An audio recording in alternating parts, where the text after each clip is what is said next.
last Washington Leadership Program. This is very exciting. I am so glad all of you are here. I'd like to welcome you.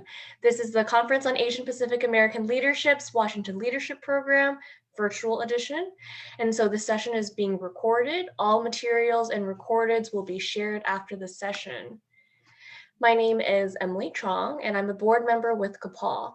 CAPAL is a nonprofit organization that for more than 30 years has been building Asian American, Native Hawaiian, Pacific Islander public service leaders by providing formative professional experiences and growth opportunities. Here's some background. Our Washington Leadership Program is a signature series that covers a broad range of timely and thought-provoking topics that affect AANHPIs, meant to provide emerging leaders with a valuable foundation of insights and knowledge about public service and different professional career paths.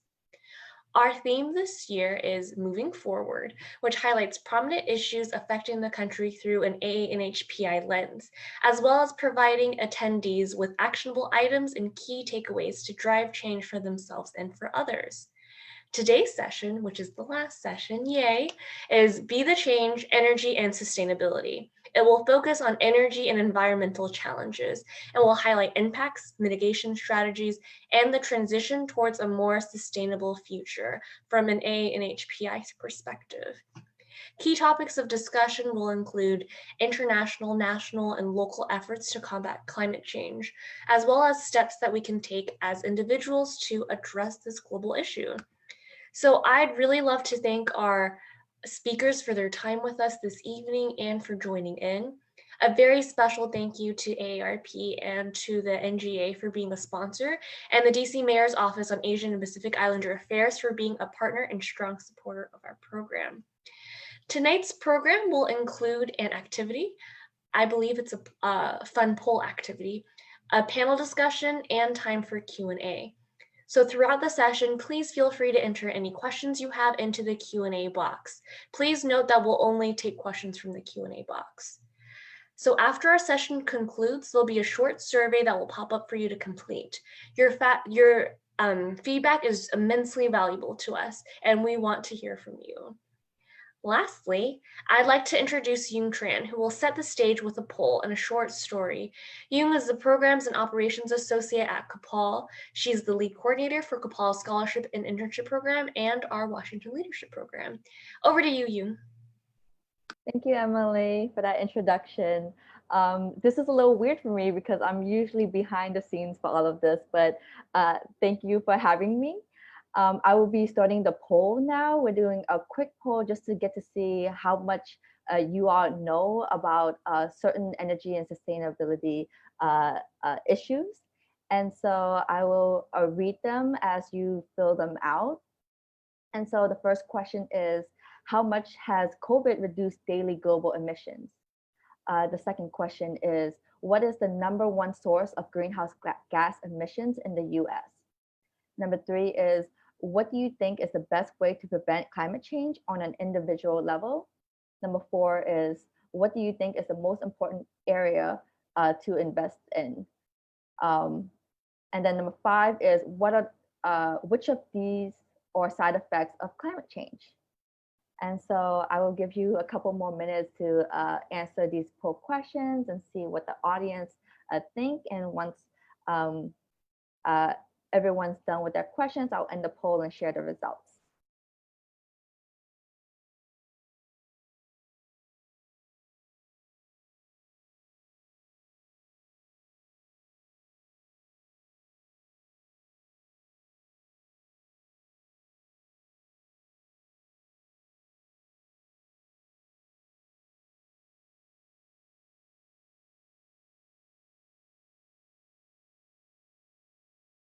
Interesting answers. I'm going to give a little more time. We're almost over 70% of people answering the polls. And so I'll give it a few more questions and then we can break down the questions.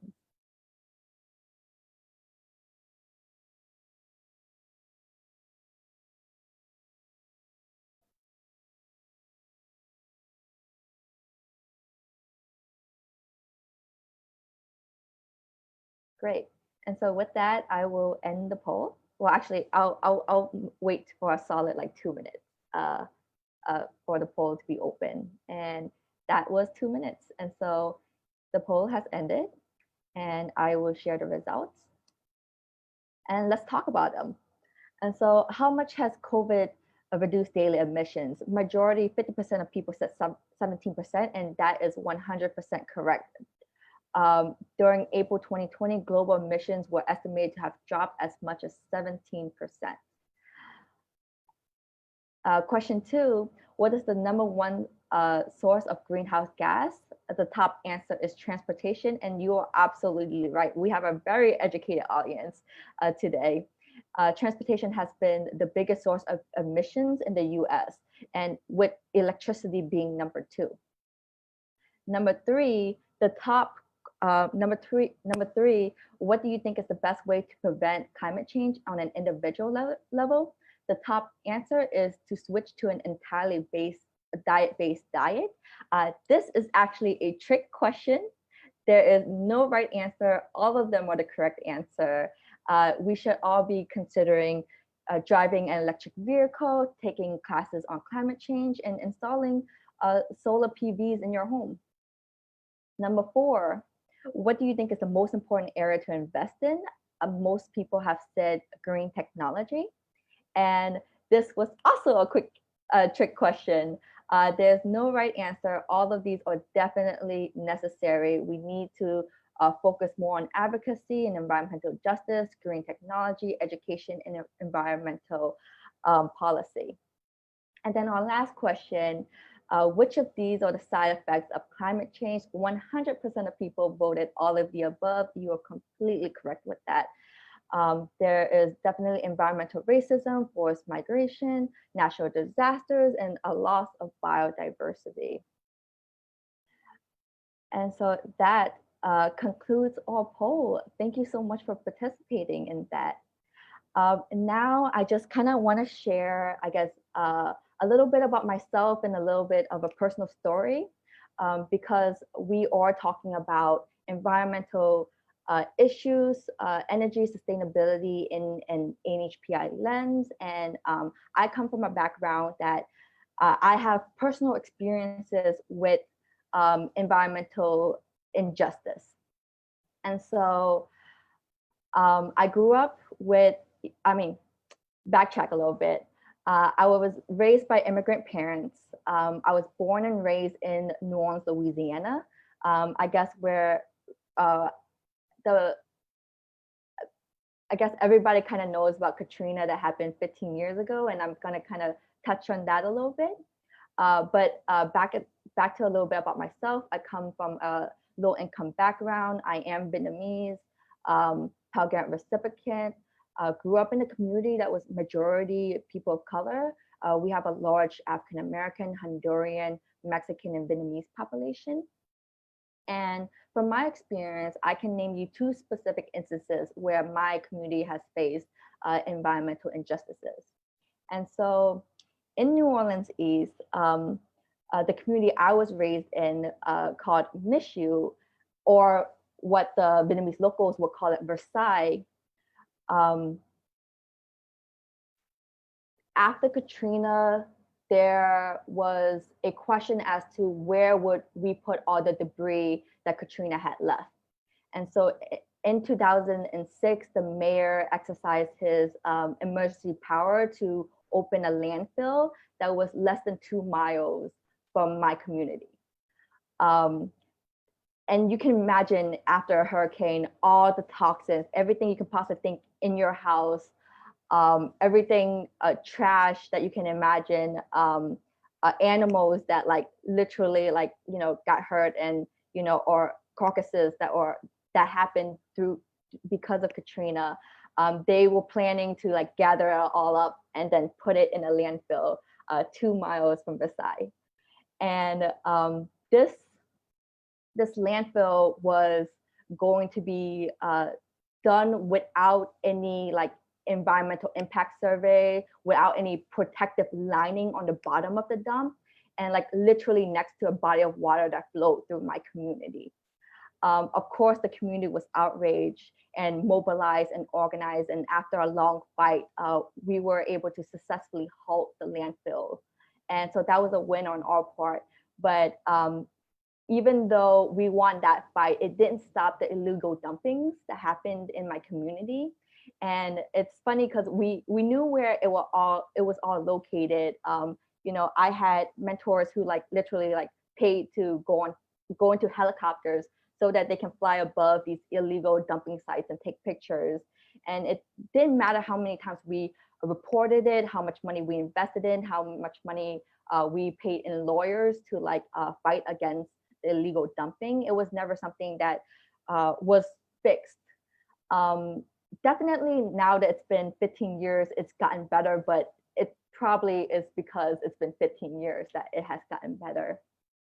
And what's crazy is that after 15 years, my community now faces another environmental injustice issue. And so last year, it was proposed that New Orleans was going to create a gas power plant. And guess where they decided to put it? Again, in the Michoud Versailles area. There were public meetings held to listen to the thoughts of the communities, but a subcontractor of the company that wanted to build the power plant, they hired professional actors to voice support for the plant at these like meetings, and they it was a giant scandal, and the community was strongly against this power plant. But even after the scandal was brought to light, the city voted anonymously anyways to proceed forward with the power plant. They gave Entergy, the company building the plant, a like $5 million penalty for the actors, and then they greenlighted the 210 million project that will be paid via our tax dollars. Sorry, I'm like getting like angry and a little emotional, but like, you know, things like this is definitely not uncommon when it comes to AANHPI issues. But when it comes to AANHPI issues, there's definitely, if you don't know specifically what you're searching for, you can't just do a simple Google search on it, right? And so, you know, the odds of you knowing that there's a village called Versailles in New Orleans East, and you know, going through these issues are very unlikely unless you know a local there. I definitely don't want to take too much away from the actual panel discussion because we are going to be talking about many great things. But the reason why I shared my story is because instances like this are not uncommon with the AANHPI community. It's just not reported extensively, just like other AANHPI issues in the United States. There is definitely a problem of the lack of reporting of AANHPI issues and, you know, the promotion of the minority myth as if these issues aren't real and are happening to many of our community members. As we talk more about our place in the world and our privilege and power, I want you all to keep in mind that as AANHPI, we are part of the injustices also, regardless of how much of a spectator the media and American culture makes us feel. And so with that, and after my long rant, I will send it back to Emily and stay behind the back end. And so Emily. Thanks so much, Jung, for starting us off. It was good to hear from you, especially since you're usually behind the scenes. I thought the poll was really great. Shout out to the trick questions. And I think, you know, we all really appreciate hearing your story. It's really meaningful to hear. Now, I'm going to segue over to Dakota Pokerdy, who will be our moderator for this panel. I would like to welcome him. Dakota will be leading the discussion and the Q&A. A little bit about Dakota. He is an energy analytics engineer at Growing Energy Labs, Inc. He works to develop renewable energy storage projects by navigating the complex regulatory and economic relationships between renewable energy generation and storage necessary for decarbonizing the energy grid. So Dakota, over to you. Thanks so much, Emily. And so, as Emily said, my name is Dakota Pokerdy, and I'm so happy to be here. I just wanted to take some time to introduce our lovely speakers. For the speakers on the panel, I'll kind of say your name, give your role, and if you'd like to take a couple minutes after that to kind of give 2 or 3 sentences about yourself, that'd be great. And so I think I'm going to start from the top of the list. Susan Jim Davis is the Chief Sustainability Officer for Comcast NBC Universal. Susan, feel free to give a little intro about yourself. First of all, thanks for having me. It's really an honor to be able to talk to you about these important issues. So I am responsible for sustainability across all the Comcast Corporation entities. And that really kind of dovetails into our corporate values, which are really around the UN Sustainable Development Goals. And what we're positioned to do is trying to make an impact on some of the world's biggest problems. So let's try to address hunger and poverty. Let's try to address climate change. Let's try to fight inequalities. You know, these are the kinds of things that are sort of values driven at my company. I'm also very involved and committed to diversity, equity, and inclusion at my company and outside my company in the industry. These are intertwined, and I just loved what the personal testimony that you just heard about how, you know, what we do in sustainability has everything to do with justice and social issues. And you'll hear a lot about that from my esteemed colleagues and myself. But again, thank you very much for having me. Look forward to the discussion. Yeah, thank you so much, Susan. And next we have Richie Shaw, who is a Director of Product Management at Jelly, and coincidentally my coworker. So Richie, would you like to hop on the video and kind of give an intro of yourself? Hi, Dakota. Yeah, Dakota and I get to work together every day, although now we don't go to the office together every day. So I haven't seen him in a while. But thank you for having me. I'm excited to be here. I am the Director of Product at Jelly, and so I'm focused on building product solutions for a software product that controls energy storage systems. I have spent about a decade in the climate and energy space, and the past 6 years in clean tech. So I was at Solar City and Tesla, and now I'm at Jelly. So I bring with me a lens of the clean tech landscape and renewable energy. Prior to that, I spent some time as a personal eco activist. Great, thanks, Richie. Look forward to hearing what you have to say. I hear a lot about your dedication to climate change every day, but I'm glad that we get a chance to share with the wider audience. And so next on the list is Nina Lobo, who is a Mid-Atlantic Policy Associate with the Coalition for Community Solar Access, or CCSA. Nina, do you want to give us your background? Sure. Hi, everyone.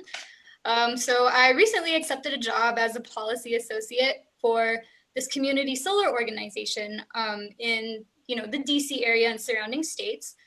Community solar is a way of improving energy inclusion and access. So I'd love to talk a little more about that on the panel.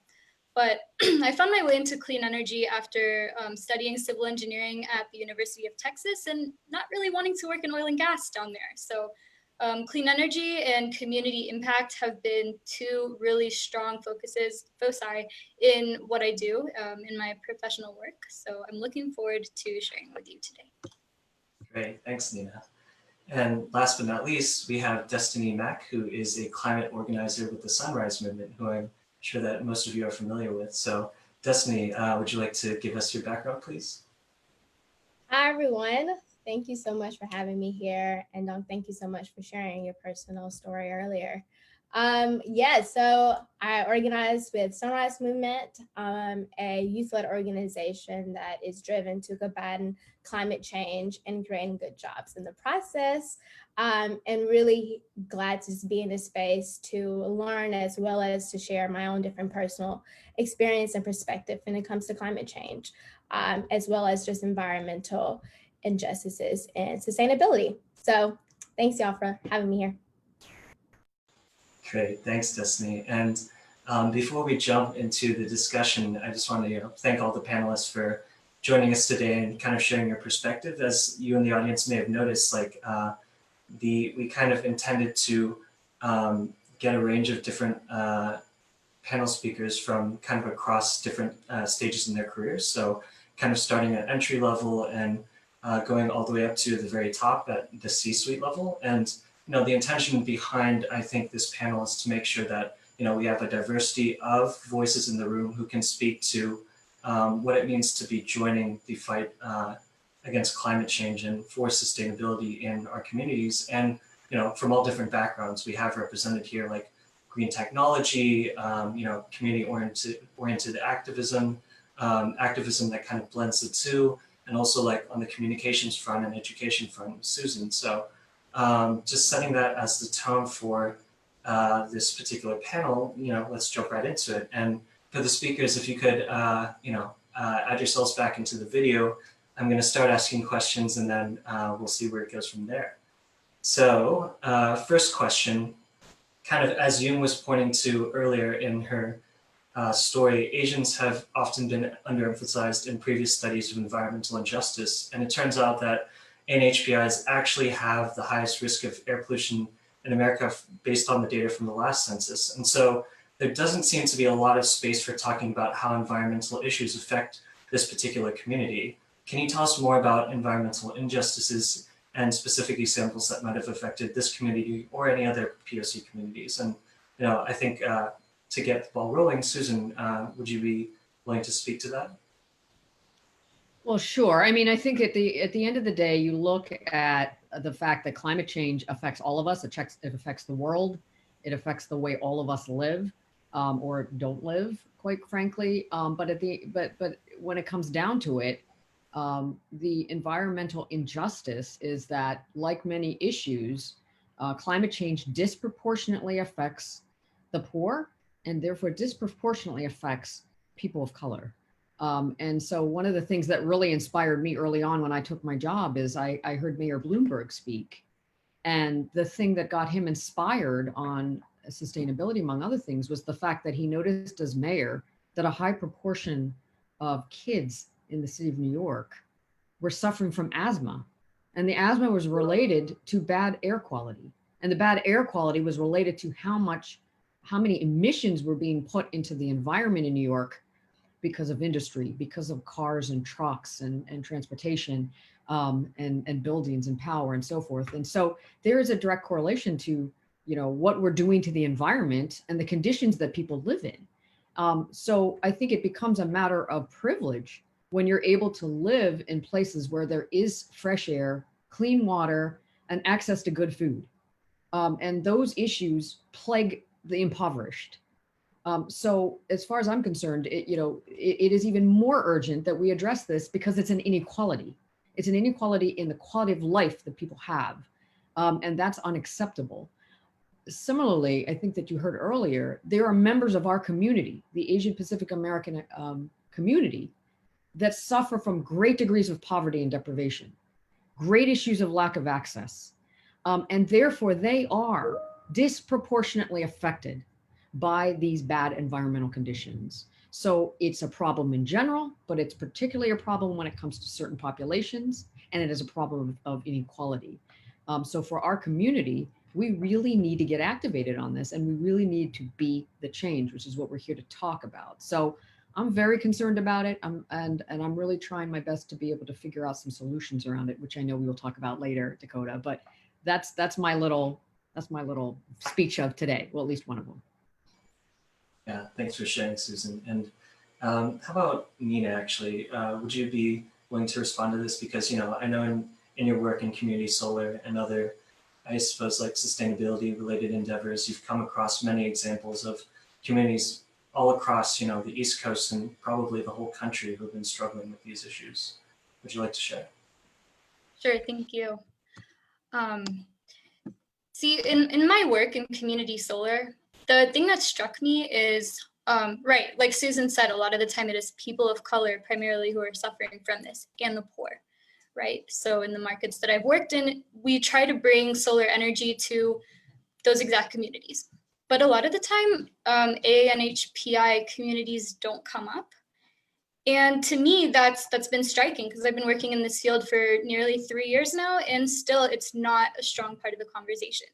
And to me, what that's lately started to mean is that it could be my responsibility and something that I want to take on to start bringing that to the forefront more, right? As a person that's part of that community, maybe I can be an advocate for it. And I want you guys to maybe start thinking about ways in your life that you could also be an advocate for areas that we just are not really part of the conversation. Yeah, thanks, Nina. And then I also want to get Destiny's perspective in here. Destiny, I realize that you're not AANHPI, but you've done a ton of organizing with the Sunrise Movement, and I've seen some of that work, happen both through the many YouTube videos, but also like different articles that I've read about Sunrise. And you've come face to face directly with a lot of these issues, and realizing that this is a bigger issue than just the AANHPI POC realm. Like, do you have any thoughts or examples that you want to share with us? Absolutely. Yeah, I can think about the state that I live in. I live in North Carolina, and something that's really, really powerful is knowledge, and knowledge of the different inequities that occur where you live, or like where other people live. It's very commonly, actually, people aren't aware of the different environmental injustices that occur in North Carolina. A huge one are concentrated animal feeding operations, or a CAFO, that disproportionately continue to pollute the air and the water that are nearby POC and BIPOC or BIPOC, Black, Indigenous, people of colors communities. And coming here, because I have only been here for 5 years, originally I lived in Texas, a lot of people within this state alone aren't aware of the different effects that are, the different injustices that are occurring within their state. So my biggest thing is, no matter who you are, Black or not, just making sure like we're taking time to educate ourselves, not only about our own communities, but other communities around the different inequities that are occurring when it comes to environmental injustice. Great, thanks, Destiny. And I want to segue into the next question, actually, and I'll probably toss it over to Richie, so Richie, be ready. But this actually, is a great point to talk about. We have all these stories, anecdotes about environmental justice and the many forms in which it comes, but to tackle these injustices, we have to focus also on the larger challenges that we face in addressing climate change and making our society more sustainable. And Richie, I know we talk about this a lot at work and other places, so I kind of want to pose this question to you first, right? Like, what are the biggest challenges we currently face in addressing climate change and becoming more sustainable as a society? Thanks, Dakota. That's a great question. So I've spent a big chunk of my career working in renewable energy and focused on essentially making electricity carbon neutral. So that's been my focus. But honestly, the more that I work, I actually think that electricity and transport are the low-hanging fruit that we're dealing with. So we obviously have a lot more work to do to make electricity carbon neutral. Transport will become more less carbon intensive through electrification of transportation, so electric cars. So that is also coming. I don't want to minimize the challenges that Dakota and Nina and I face working in the electricity space, but I actually see larger challenges ahead, and those relate to agriculture and heavy industry. So agriculture is huge. I mean, I think everyone here knows the methane produced by cows. That is a big issue that it's hard to solve. It's really, you know, food is incredibly personal to people, and getting people to eat less beef is challenging. And so, I mean, I think we're going to have some tough conversations around, you know, diets, and also, you know, what is the place for really innovative solutions like Impossible Foods, and then, you know, are there other innovations possible to get to foods that are not beef but that taste as good as beef? Because I really think that's the only way we're going to solve this problem. And then the other one is heavy industry, and there's not really enough focus on that. Right now, it's steel, it's almost impossible to make without coal. The same thing for cement. These are really, really challenging areas, and not enough focus is spent on heavy industry and agriculture.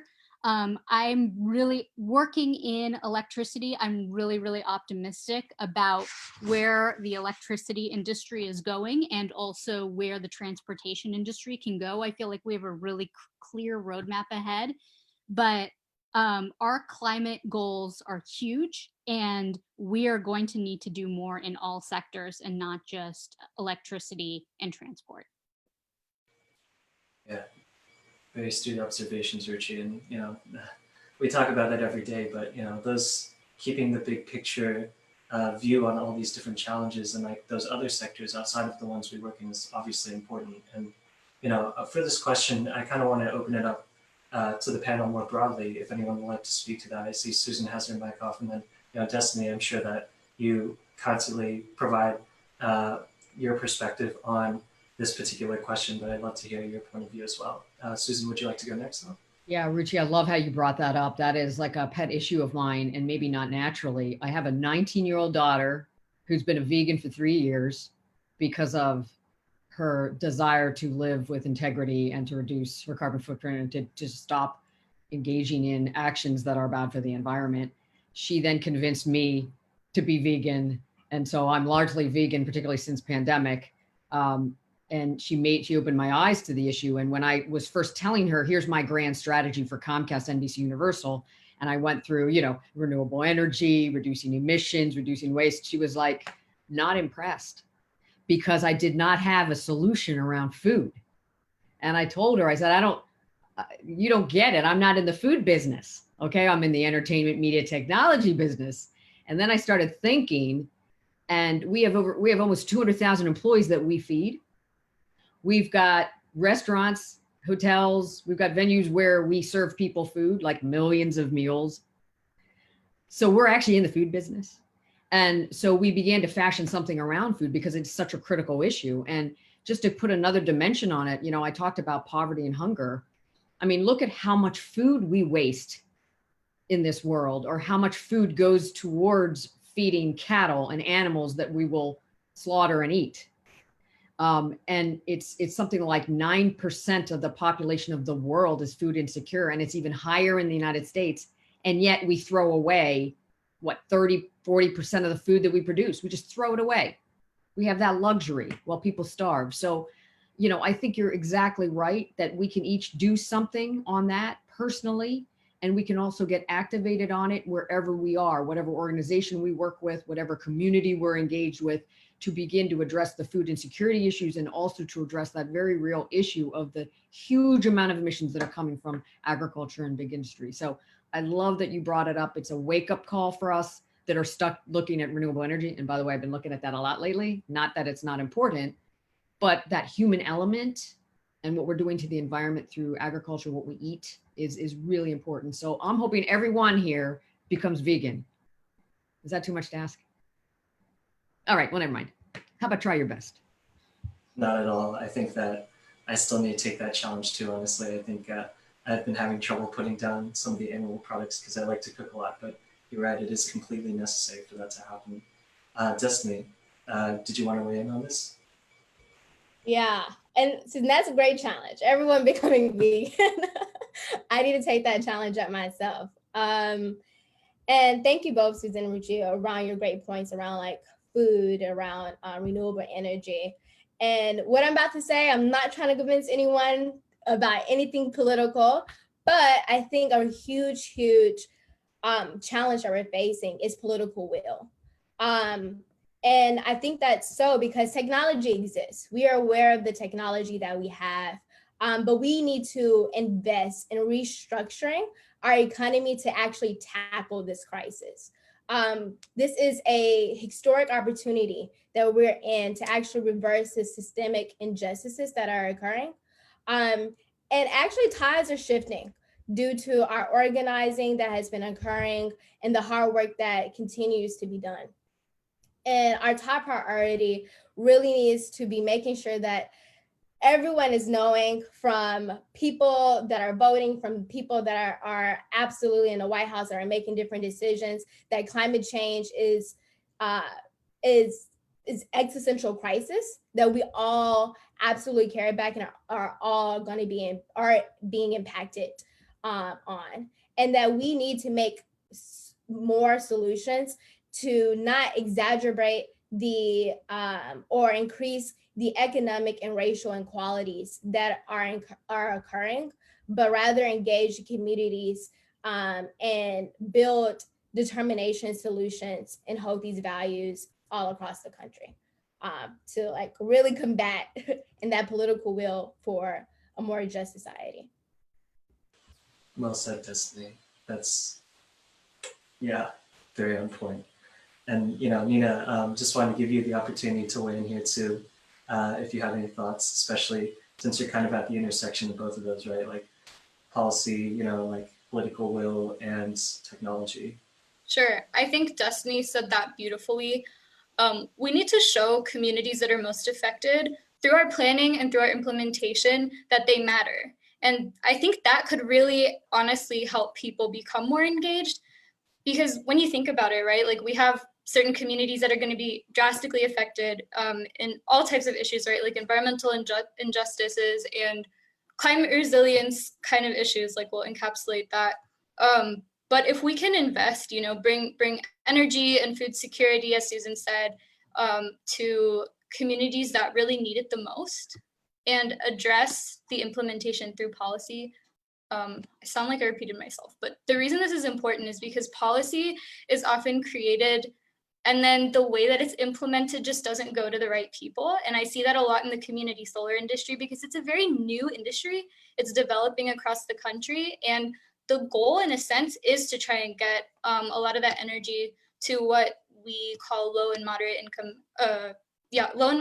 households, and then communities that are affected by environmental justice issues. But a lot of the time in the project implementation, it doesn't get there. So especially when we're developing new markets, I would really love to see us put a much bigger focus on the implementation and working on the ground in those communities to show people that we care about them.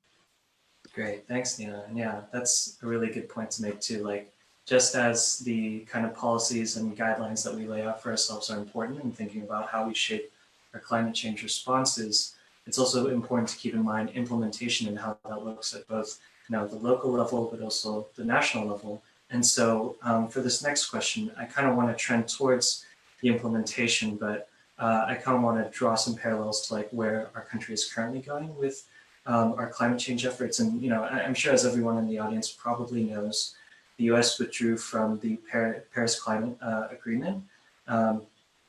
Yeah, and there's obvious consequences to that, but it obviously affects our ability to address climate change and environmental crises. And so, you know, Susan, if you're willing to, you mentioned earlier the UN sustainable like climate goals, and I was wondering if you could speak more to that and, you know, how your work relates to this, and, you know, what your perspective is on how the US's withdrawal from the Paris Climate Agreement affects our response. Sure. You know, it's so gravely disappointing that the United States has withdrawn and has rolled back on a number of environmental initiatives that have been going on for years, that were moving forward and towards progress.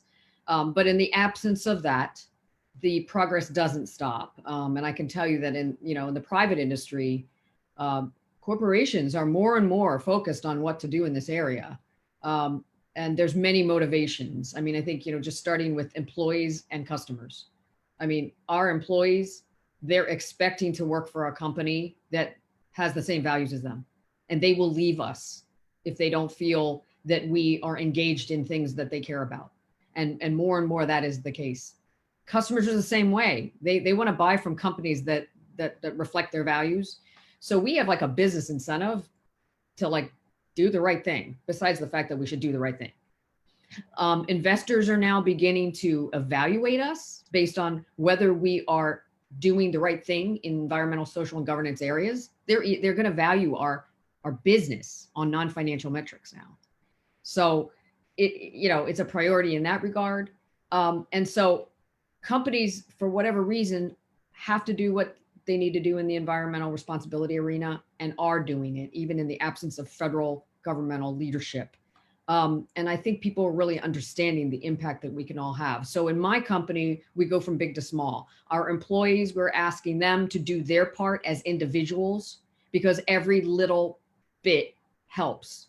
So whether it's becoming vegan, whether it's remembering to, walk instead of drive a car, reducing food waste, whatever it is that they can do as individuals, we are encouraging them to do it. We handed out utensil kits to everybody in our headquarters building so that they don't have to use single-use plastics.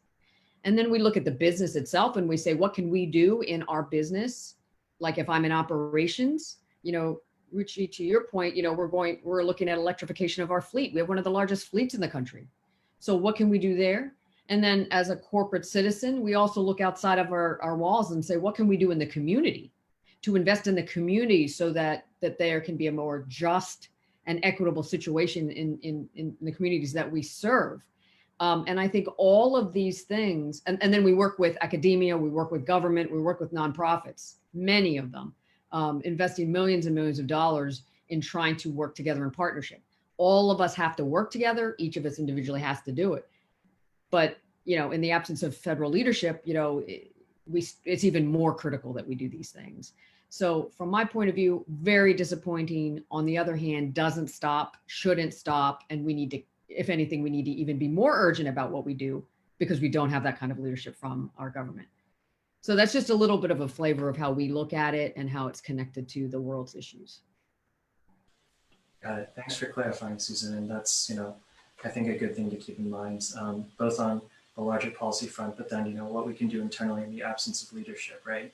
And then, kind of segueing a bit more, getting more and more close to kind of the implementation and solution side of things. There's been, I think, a lot of talk about energy. And when it comes to like carbon emissions from the power sector in the US, we actually declined about 28% from 2005 to 2017, while emissions from other parts of the economy, such as transportation, which is number one, agriculture and industry have fallen by, maybe like 5%. And so, the question is like, there have been things going on in the background and the foreground, like, people in the activist space, in the corporate space, but, is that enough, right? Like what work has been put into reducing emissions from other parts of our economy? And then, I think this is also the time to talk about implementation and solutions, right? Like in each of your personal like careers or like lives, how do you see those solutions playing out? And, I think to start us off, why don't we start off with Nina here?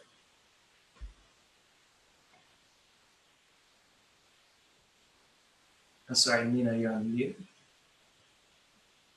Sure. Thank you. Well,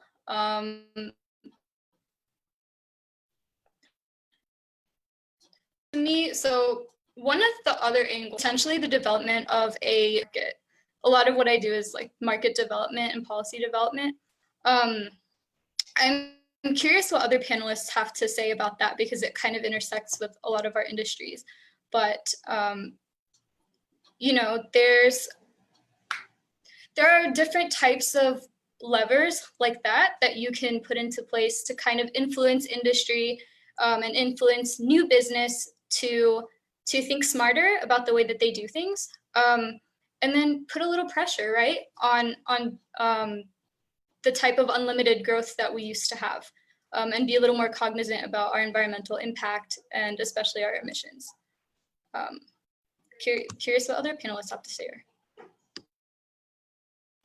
Yeah, Ruchi, do you mind speaking to this point? Because I know we focus a lot on energy, and by kind of virtue of that, we also touch upon many other industries, and kind of our work definitely influences how much, you know, renewable energy is able to kind of overtake different segments of different power grids across the country. But, you know, would you like to speak to that? Yeah, so let's step back and frame this a little. So, you know, we know that carbon emissions from energy have declined. And so one of the questions we can ask ourselves is, how did that happen? And what we find is how that happened is through concerted effort, and it is innovation that was driven by the federal government. So the federal government is really essential here for funding the research and development that is required to move to cleaner energy systems. So for example, a large part of the carbon emissions reductions actually came through federal innovation in making natural gas plants more efficient. So that was one aspect of it. And then the second aspect of it was federal innovation was really required for technology changes in solar and also for batteries. So these things, this federal R&D is really critical to advancing new technologies. So it's really, really critical that the federal government continue to fund new technologies. We also see interesting innovations that have happened in solar that are really required for other industries. So for example, the purchase power agreement that that came into being in solar in the past decade. So what this did is this essentially allowed people to pay a fixed amount of money a month, and then they got solar panels on their roof. It's a really simple concept if you think of it, and it's similar to, you know, how a utility bill works. But before we had this, people had to outlay thousands of dollars of cash for solar, and so it was a really niche product that was mostly aimed at wealthy people who could afford that. With the financial innovation that came with a PPA, that is what caused solar to blossom. And now, you know, we see the PPA used in residential settings, in community solar, in CNI. So that's an example of the financial innovation that has been required. So I think, and then from a policy perspective, you see things like the investment tax credit, which had a huge impact on solar. So you see policy innovation, you see financial innovation, you see R&D innovation, and then also companies like SolarCity and Tesla, which figured out how to get these products into homes in a scalable fashion. And so you see sort of manufacturing and process innovation there. One of the things that I think is really important in the future is we need a solar city for HVAC. Right now, if I want to switch my house from natural gas, so I want new heating, electric heating, and I want electric stoves, I have no clue how to do that. So we need process innovation. We need a company to come out and say, we're going to tell you how to do it. And you just need to call up one number and we'll send someone out and have them come and do that. So I think to summarize, we're talking about, we need technology innovation, we need financial innovation, policy innovation, process innovation, and manufacturing innovation. And those are the levels of innovation that we need in order to continue scaling this renewable future. Great, thanks, Richie. That lays it out very clearly for me, and I think I agree with you on most of the innovations that need to happen there. And you know, Susan, also, I think that if you wanted to weigh on this, that'd be great, because I think you've already listed like a number of different you know, corporate activities that we could focus on to cut down emissions, but I'd love to hear your perspective as well.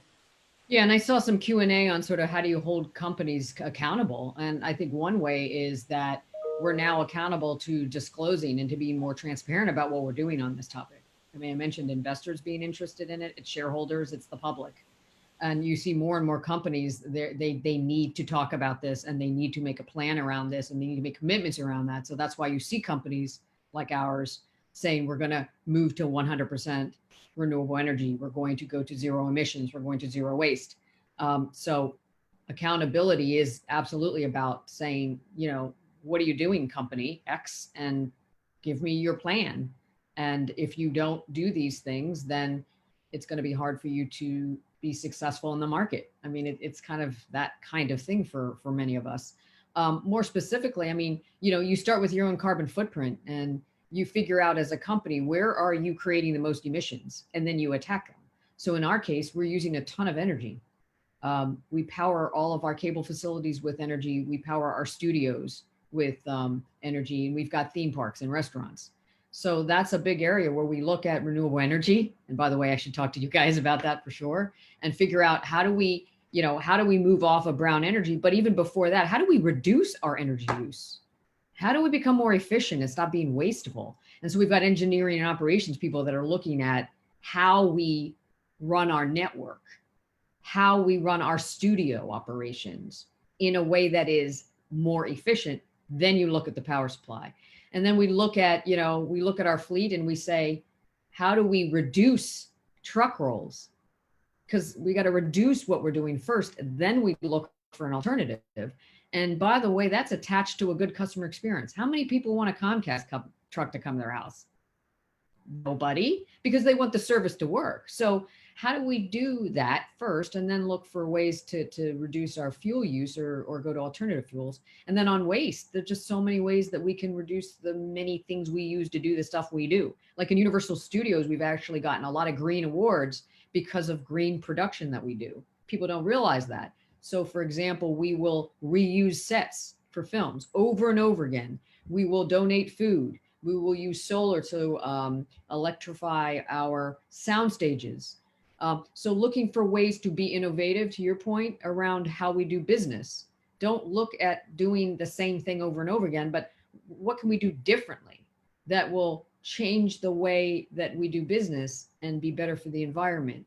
And I think you're right. If you create an innovative environment, when you reward that, you get more from your employees in that regard. We also did a giant amount of work around the set-top boxes and equipment we have in people's houses. We've got tens of millions of customers and tens of millions of devices out there. We were able to reduce our emissions by about 50% over a period of time. Again, because it was about innovation. How do you shrink it? How do you make it run better? How do you maybe even get rid of it altogether and put it in the cloud? So innovation and sustainability is hand in hand. They are enablers. Innovation is an enabler to that. So those are some of the things that we're doing on the business side. Great, thanks for sharing, Susan. And you know, I want to take the time now to shift it more back towards the policy lens, because you know, I think Richie spoke to a lot of great policy that's been enacted on the energy side, such as like the investment tax credit and such. But there's also kind of like a big elephant in the room when it comes to green policy, right? And you know, I think I see Destiny smiling there, so she knows what I'm talking about. But you know, the Green New Deal has been proposed as a way to shift America, you know, not only its economy, but its kind of mindset almost through policy towards a kind of more sustainable direction, right? And it's pretty all encompassing, but I think I want to ask the panelists, and you know, Destiny, maybe you can start us off then. But what is your perspective of, or like, what is your take on the Green New Deal? I am just so joyful for this question. I was like, this is the question I'm really looking forward to. My perspective on the Green New Deal is just that it's a blueprint for tackling the two crises that we're facing: climate change and skyrocketing inequities. The Green New Deal, for some people, I'm gonna give a little foundation about it. For anyone that may not know a little bit about it, the Green New Deal is a 10-year plan to mobilize every aspect of American society, to 100% clean and renewable energy by 2030, as well as guarantee livable wage jobs for anyone who need one, and address transition for both workers as well as frontline communities.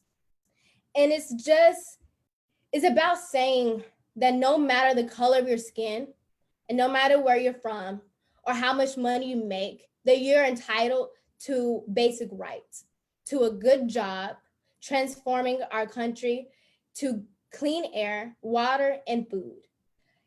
And as a person that grew up working class, a Black woman, I look forward to the days of a Green New Deal, where that is something that everyone has, clean water and clean air, which is to me a human right, but we're not gonna go down that rabbit hole.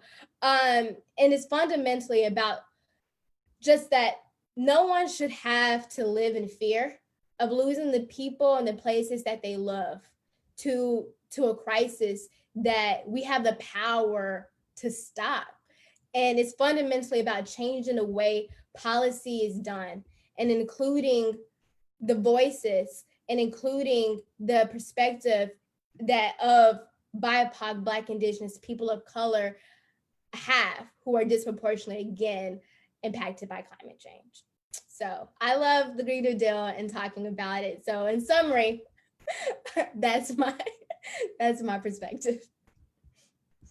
And thank you for sharing it with us. I similarly am a huge fan of the Green New Deal. I think many of my friends who are probably in the audience can quote me on that. But yeah, here's to it hopefully coming to fruition someday.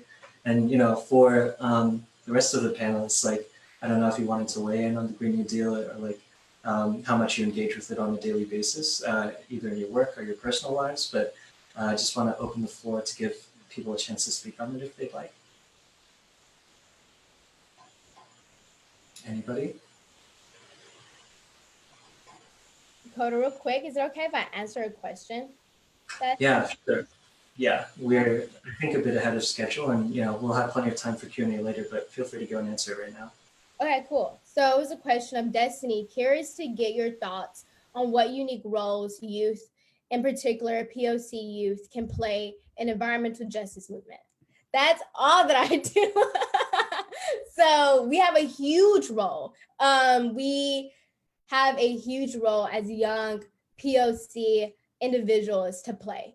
As the people that are also disproportionately impacted, our voices matter the absolute most. Our voices are the voices we should be out there with our posters, or not out there because of COVID-19, or inside quarantining, but using the power that we have in our voices to sharing our perspective, sharing our stories, as Dung did earlier, and thank you again for sharing that story, and making sure that with our local communities that we are mobilizing, we're organizing to get people out to vote, to also use their voices to empower each other and understand that division occurs, but that we all have one goal, and that's a livable future. At least that's my one goal for everyone. Is a livable future, and that we can go through and we can organize by, if you maybe you're not a person that wants to go outside, phone banking, or just talking to different people in your community and understanding what the needs in your local community is, so you can advocate and you can let your electoral officials near you and nearby you know that this is something I'm taking a stance on. And if you want my vote, or if you care about my life, if you care about me as a person, that you also will be taking a stance on climate change, and you will be making sure that future generations will also be being taken care of by making sure climate change is the #1 issue in your local community. So those are small quarantine additions of what you can do. Great, thanks, Destiny. And that actually segues very nicely into the next question I kind of had for the panelists, which is like, is sustainability and our efforts to combat climate change something that can be addressed through individual choices? I mean, we obviously heard your answer right there, and I very much agree with that, right? Like being active and not being complacent about the many issues that climate change presents is key, because there are so many, right? And it needs to be tackled, as we've kind of started talking through from a number of different angles. And so, for this question, again, is sustainability in our efforts to combat climate change something that can be addressed through individual choices? I also want to kind of open it up to the other panelists. So, Susan, Ruchi, Nina, would any of you like to comment on that? And if you're having trouble deciding who should go first, I could call on someone. Ruchi, you look like you're ready to speak. Go for it. Yeah, so I get asked this question all the time in terms of what can you as a person do to combat climate change? And I think it's an important one. So I started out my career in the climate and energy space as a personal eco activist blogger. So I wrote a mildly popular blog back in the aughts, and talked about my journey buying nothing but things that were already used, and not using toilet paper, and taking the bus in LA to my job, and all of the other things that I was doing on a personal level to combat climate change. And when I went on this personal journey, that's when I realized more and more how it's really, yes, there are things that you as an individual can do, but it's really limited, unfortunately, because of the systemic nature of climate change. So yes, eating less meat, you don't have to go entirely vegan, but if you limit your meat consumption, and particularly your beef consumption, that makes a huge difference. Taking planes slightly fewer times, driving less. I mean, these are all things that you can do, investing in an electric car, getting solar panels. These are all things you can do on an individual level. It's not enough. What we've seen with COVID, it's been a great, it's been terrible, but it's been an interesting, from a carbon perspective, natural experiment in what's sort of the manifestations of this on carbon emissions. And as you guys remember from the quiz, daily emissions declined by 17% in April. Estimates say that that's about a 4 to 7% annual decrease in emissions this year. Well, guess what? 4 to 7% is what we have to do for the next 30 years. And do you think we're going to do this every year? No. And that's why individual actions, I'm not going to say they don't matter, they do matter. And the way they matter is they have to matter because they have to propel you to greater change. So that might mean voting for politicians who support public transit and increased housing density in cities on a local level. And on a state level, that might mean voting for politicians who support carbon neutral requirements by 2050, like we have in California. And on a national level, that means voting for politicians who support things like federal investment in renewable energy and federal investment in carbon neutral technologies, and also federal policies like the investment tax credit that will help us reduce carbon emissions.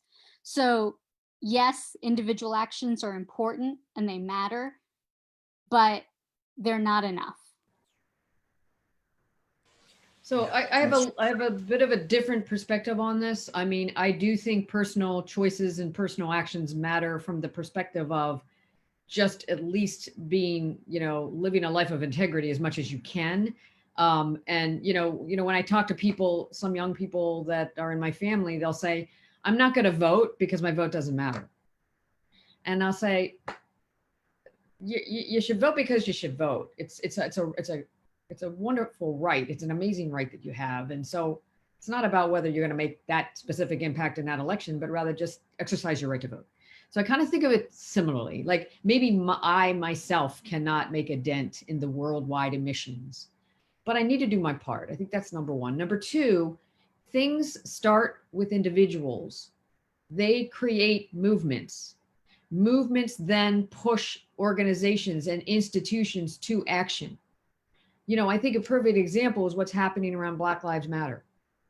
This was a group of people that had enough and decided to create a movement. And now during COVID and George Floyd's murder, it's now become much more than a movement of a few people, and a few people of color, by the way. It's now become an international movement that is pushing large institutions, countries, states, companies into having to think really hard about how they're going to address social justice. Now, that story hasn't ended yet. We don't know what's going to happen. But I do know, like John Lewis said, that something's different now about what's happening today.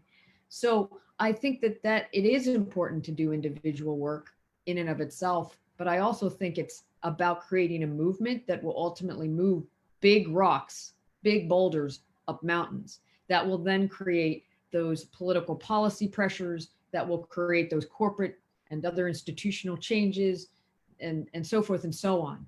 And I'm hoping, maybe I'm hopeful, maybe I'm too hopeful, that is how we can get to some of this big change, through just the start of a movement. Thank you for sharing, Susan. And you know, Nina, you haven't spoken up yet on this question, but I also want to give you some space to answer it as well. Do you have any thoughts on what Susan, Richie, and Destiny have said? So many thoughts. So yes, we do need to vote, but let me also say there are people in this room who cannot vote. And I don't want that to take away your sense of agency, right? There's ways that you can get involved in a local level, right? Whether it's in your city, you're going to stakeholder meetings, look into that if you haven't done that. That's something very new to me. When I was back home, I started looking into ways to get involved in city planning, right? And how can I affect the types of water policy, energy policy that we have on a local and a state level? Maybe not, like, personally being somebody that can't vote, right? And for a long time, yes, like that did take away my agency. And now I feel like there's so many other ways that I can get involved. And that's actually why I chose to do the types of work that I do, right? Every week, let's say, I invest more than 40 hours of my time into working on issues that I think are deeply important to climate change. And that's something that you can do too, in the work that you choose to do, in the way that you choose to spend your time. But one thing that I'd really recommend that really, really helped me, whether it's through small actions or my career path, is to first take a moment with yourself, whether it's an hour or a few hours, go grab a coffee in a reusable mug if you can, and write down your intentions, right? For participating in sustainability. What are the intentions that you have? Is it public health? Is it reducing plastic in the ocean? Like, whatever it may be, write that down. And then think about the things that you bring to the table. Like, maybe you're somebody that's really vocal on social media, or you're somebody that is beautifully artistic and having conversations, and figure out where in your life you can take those actions starting now. Just like Susan was saying, I thought it was really, really amazing that her daughter was such an influence in Susan's own life, and then Susan, even in the actual policy that Comcast takes towards food during events. That's just incredible that you chose to do that. So any little action that you take can have a huge ripple effect. Don't think that it's just a small action, it stays a small action. You're cultivating energy and you're influencing people everywhere that you go, through every action that you take. And you do have power, even as an individual, you do have power. Wow. I'm just saying, what a great team we have here. And definitely support, and I'm not gonna repeat what all the other amazing panelists have already said.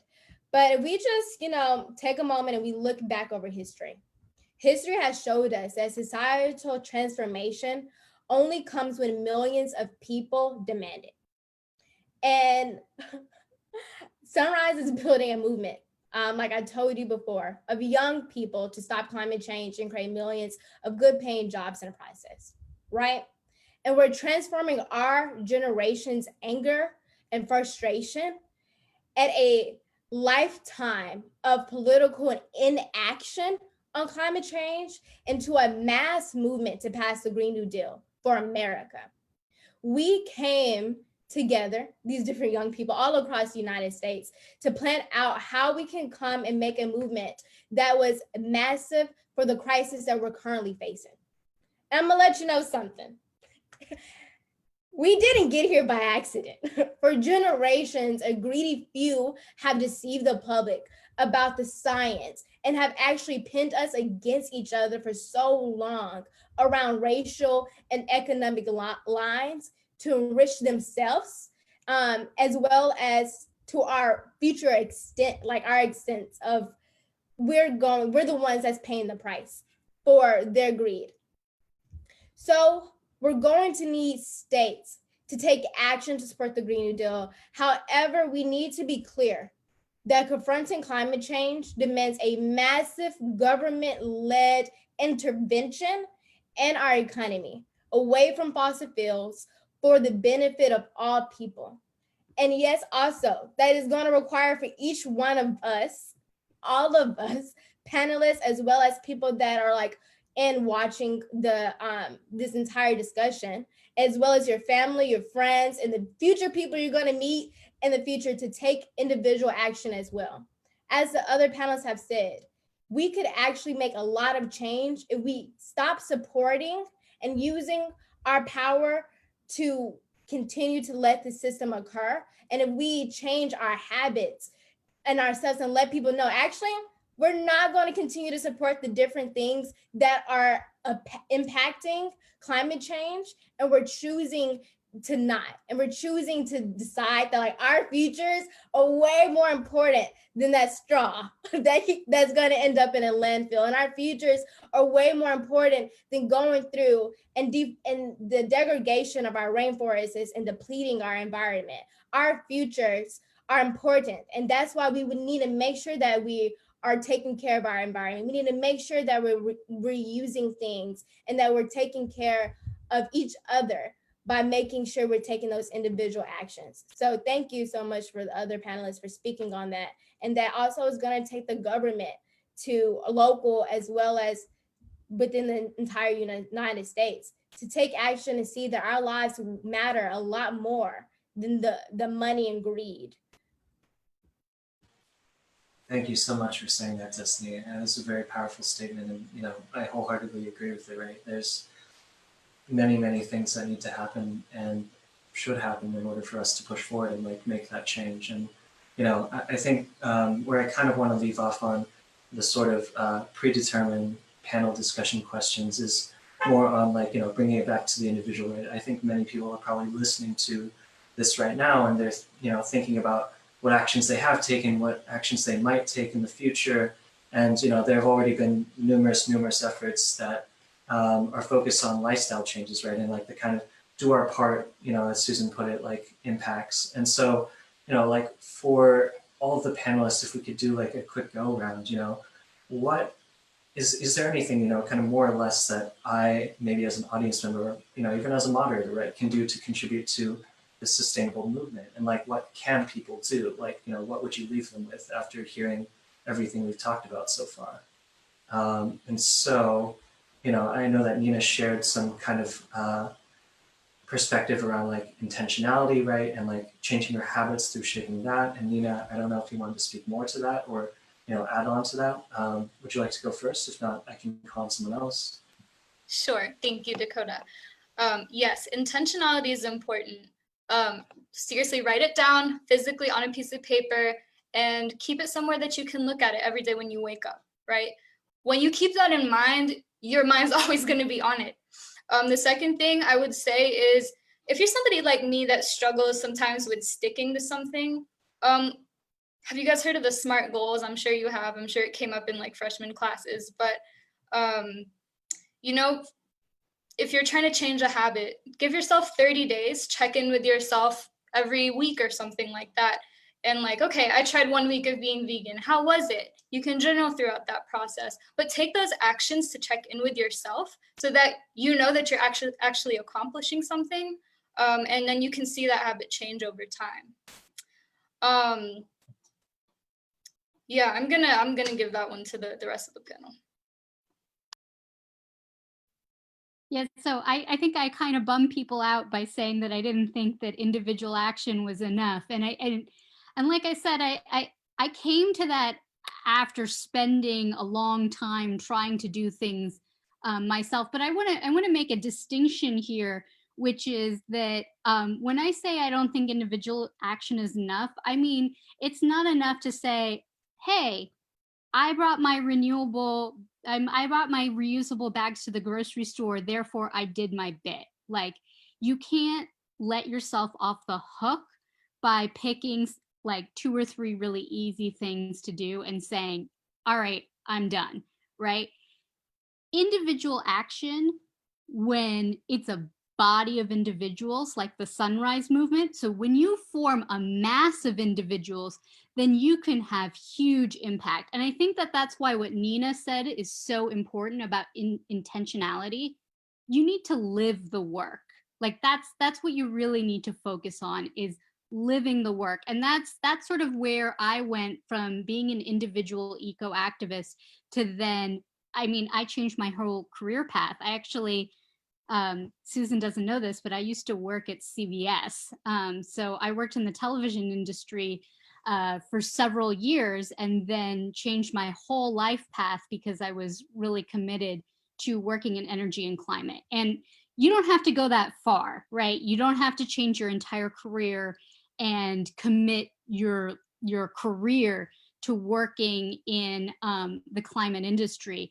But what you do need to do is you do need to have that intentionality that Nina spoke about. So take some time and really commit to a certain amount of time per week. So maybe it's only 1 hour per week where you work on, you know, you're like, hey, I'm gonna look up the Sunrise Movement and see how I can get involved. Or maybe it's 2 hours a week, or maybe it's 10 hours a week, or maybe you're like, this is now my job and I'm gonna find a paying job that I'm gonna do for 40 hours a week. So you can do it for whatever amount of time works for you. But all I'm saying when I say individual action is not enough, I'm saying you don't get a pass just because you took your bags to the grocery store. You got to do better.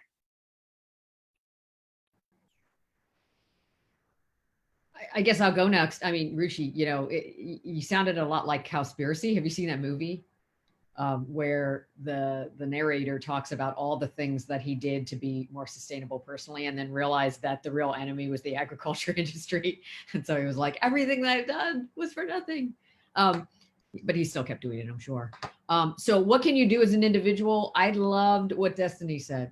Well, I love what Destiny says, but I particularly loved what Destiny said when she said, think about ways that we can take care of each other.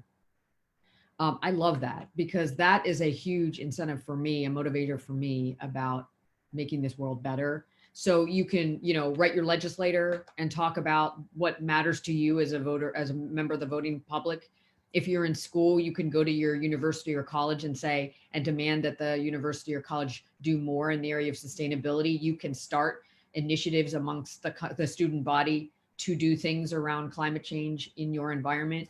If you're at a university, you can also suggest that a department, you know, engages with companies or nonprofits in the area to create job opportunities, co-ops, you know, internships for you and other students to be able to work directly with those organizations on climate change related things.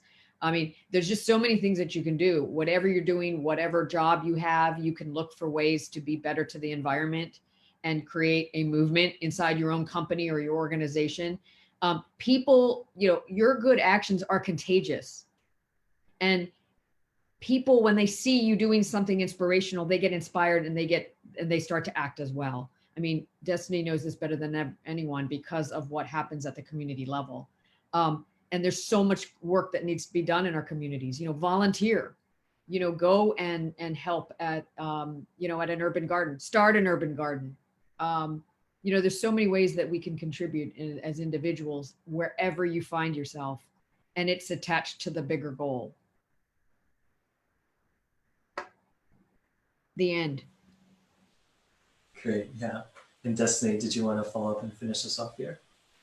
Yeah, I really want to just end with all the questions of no matter how old you are, that you're powerful.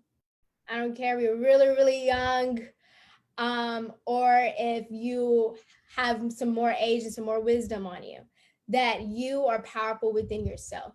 And that could be powerful of taking those reusable bags or picking up some trash or recycling. That also could be powerful of like phone banking if you cannot even vote. In the Sunrise Movement, there have been a lot of people that phone bank. They're like 14 years old and they're like younger than 14 or even older than 14. You have so much power within yourself to influence your community, your friends, your family, as well as your electoral officials around you. Even if you can't vote, if you write a letter or you make a phone call to one of those leaders, like your voice still matters no matter what your age is. And that all of our collective actions of making sure we're taking a stance against anything that's going to continue the degradation of our environment, the degradation of our rights, that like we're taking a stance and we're not going to keep doing it and we're not going to keep allowing it. That's power right there. And we're powerful, more powerful as a collective than we ever will be as an individual.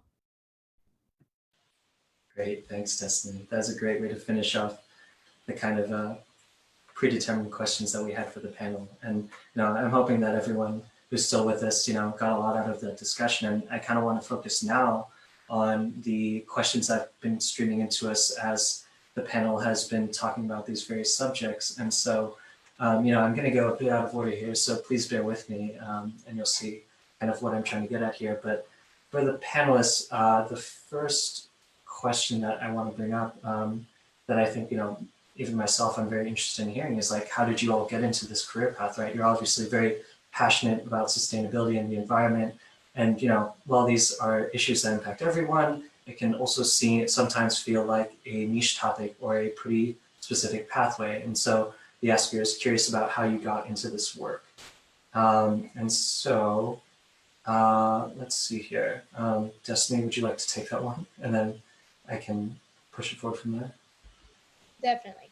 I first start off with, I thought that I wanted to be a pediatrician my whole life. I was like, I'm gonna grow up, I'm gonna be a doctor, right?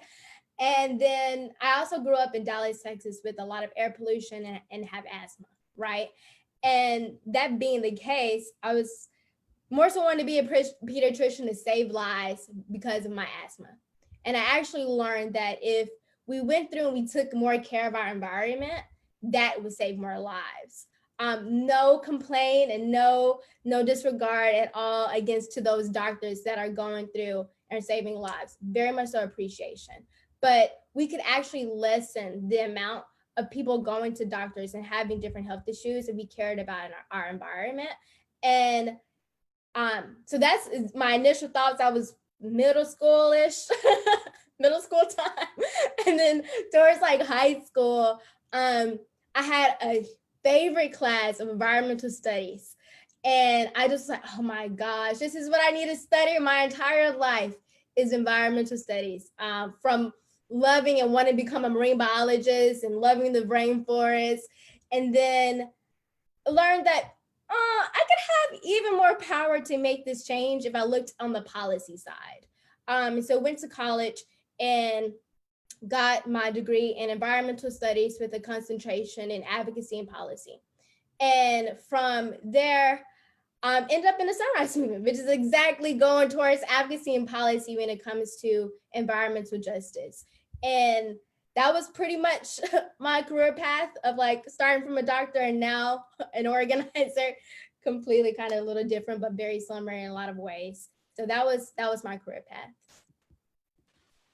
Great, thanks. Nina, did you want to go next? I know that you recently accepted a new job at CCSA, but I want to give you the chance to talk more about your background too, because I know we've also talked a lot about this on a personal level. Yeah, for sure. Well, I first want to say a career is a journey. It is a total journey. I mean, I've been out of school for 3 years, and I don't think I would have starting out in school, like I don't think I could have seen myself where I am today. Like an engineering major working now on policy and talking to like big energy leaders, that just still blows my mind at this moment, right? But you know, I got into, I guess, you know, when I think about sustainability too, it's also a growing field, so keep that in mind. There are ways to kind of turn anything that you work on into something that can be sustainability oriented. So I, you know, when I was young, I wanted to be a mechanical engineer because I wanted to create things that helped people, much like how Destiny was saying she wanted to go into like medicine to help change people's lives, right? But I too took, you know, environmental classes, and with that combination of learning about government and economics and sustainable technologies, I was like, oh my gosh, like I should try engineering. Well, I did civil engineering, and for me, it was not quite what I thought it would be, which is okay. If you have studied something that you don't quite think is your thing, that's fine. You're not limited to the immediate job opportunities that come out of that. You might have to take it for whatever reason, but you can always angle your career somewhere else as long as you have the idea in mind. So for me, you know, I was at University of Texas studying civil engineering, did not want to go into petrochemicals like I was saying. And so I just put out feelers, tons of feelers. It's what people call networking, right? But for me, it was building relationships, having conversations, understanding what makes people tick, and how can I turn what I'm studying and what I'm learning every day into something that can potentially change the world in the way that I want to change it. And I, you know, through those conversations, I discovered clean energy, right? I never thought I would be in solar. I just want to drive that home. But somebody took a chance on me and they allowed me to be part of their research group. And from there, I was like, oh, this is super cool. I've never done research before. I've never worked on energy markets before. I've never worked in policy. And after school, I was able to kind of I was able to like very much focus on those things through the job opportunities I found. It was a difficult search, but again, reach out to people. People will help you. And as you go, things will just, you know, as long as you have the idea in mind. So I actually want to recommend a book. It's a short story book. You can find it at Barnes & Noble or Target for like $12, okay? It's called What Do You Do with an Idea? And it's a beautifully written book. If you guys are able to pick it up, check it out, because I think when I read it, it really changed my perspective on how we can take something that comes our way and crosses our mind and turn it into a reality, and use that really to impact fields like sustainability, where you might not know how to be involved. So off my soapbox now. Thanks, Nina. And yeah, I haven't read that book, but I think I might now. It's on my reading list, my very, very long reading list. Richie, I know you mentioned that some of your background before when you're talking about your huge shift from kind of the CBS entertainment industry over to energy. And I wanted to know if you want to clarify anything in your kind of career path, or like talk more about the mindset change that happened there. Yeah, so I think that as Nina said, I feel like your career is a journey. So I actually majored in drama at Northwestern, and I was an actor for a few years in LA, a struggling actor. I then worked in the television industry at CBS Studios for several years. And like I said, while I was doing that, I started just feeling like, you know, what I really wanted to do is have a larger impact. And I started figuring out, well, how can I do that? And so I just started this blog as a personal record of this is what I'm trying to do, and kind of to hold myself accountable. And I started, you know, connecting with other people who also were writing blogs at the time and who read my blog. And, you know, one thing led to another. And eventually I decided, okay, you know what? This is what I want to do with my life. So I went to graduate school and got a degree in social policy with a focus on environment and development. And then I ended up getting a job at a think tank, really via my blog, at a energy and climate think tank. And from there went to Solar City and Tesla. And now I'm at Jelly, where not only am I the former drama major working on real power systems, tariffs, and energy, I'm also the director of product, which means I'm working with software engineers all day long. There was no way that I thought that this would be what I would be doing at 22. No way. So one thing I want to encourage all of you to do, because I think most of you are much younger than me, is to keep an open mind, to understand that your career is a journey and that it will change. And also, I want you to understand that if you are passionate about something, you can learn about it, right? I mean, look at me. I was an actor. I was a theater major. I knew nothing about physics. I knew nothing about voltage and real and reactive power. I knew nothing about demand charge management. I knew nothing about any of this stuff, okay? And I knew nothing about software, okay? I did not consider myself very analytical. I did not consider myself very technical. There's a lot that you can learn if you're passionate about it. And it doesn't matter how old you are, you're never too old to learn. So I really encourage you to treat your career as a journey and to know that it is going to grow and change as you grow and change, and that you always have the capacity to learn. So that's my TED Talk on how your career is a journey. Thanks, Richie. Last but certainly not least, Susan, would you like to get your background on how you got into this career and brought it all the way up to the C-suite? Sure. Well, I would, anybody that wants to connect with me on my career journey, please hit me up on LinkedIn, because I love to talk to folks around career development and career path. But let me not answer the question by saying, in my opinion, there's so many ways to get into sustainability. So this is not about my career journey. But if you look at my company as an example, I've got people on my team who are data and analytics people. We need them because they're able to take a look at numbers and make sense of them as far as what our carbon emissions are. So there's a place for someone like that. We have software engineers that are creating dashboards for us to be able to measure our emissions, and so we can understand what our emissions reductions initiatives are yielding. So those are software engineers. We've got people who are in industrial design that are looking at the way in which we design our equipment, our cable equipment. They're looking at ways in which we're packaging things, packaging the devices we send to people's homes in ways that are sustainable, using different kinds of materials, taking plastic out of them, and making this beautiful package for something that we're sending to our customers. We've got people who are communications people who have done PR and marketing, because they're looking for ways that we can message on this, that we can communicate what we're doing, that we can talk to employees, that we can talk to customers, so they're figuring out the way that words can be used around sustainability. We've got people who are operations and engineering people. They know how things work. So they work with our engineers and operations people to design the ways in which we can do business differently. Like, how do we operate differently? How do we look at the way we run our network differently? How do we look at our studio operations? And I was mentioning all that before. There is a place for anybody to do sustainable work in any setting, because it takes all of those capabilities. We have somebody on my team who was in charge of community impact. So she knows how to engage third parties, nonprofits, academic institutions, governments, to work together towards feeding the hungry in our community. So whatever your interest is, I guarantee you, we will find a place for you in the sustainability world, because it takes every one of those skill sets to get there. So don't worry about having to major in sustainability engineering or sustainability whatever. That's less important than taking your passion and connecting it to something that you're doing that you love and making it sustainable.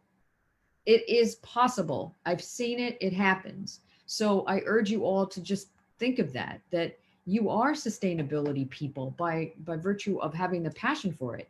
You just need to figure out a way how to activate that in whatever environment you're in, and you can do it. So other than that, please connect with me, and I'll talk to you all about my long, boring, very long, look at my hair, it's gray, my very long career path, and I'd be glad to talk to you anytime about it. But you can do it.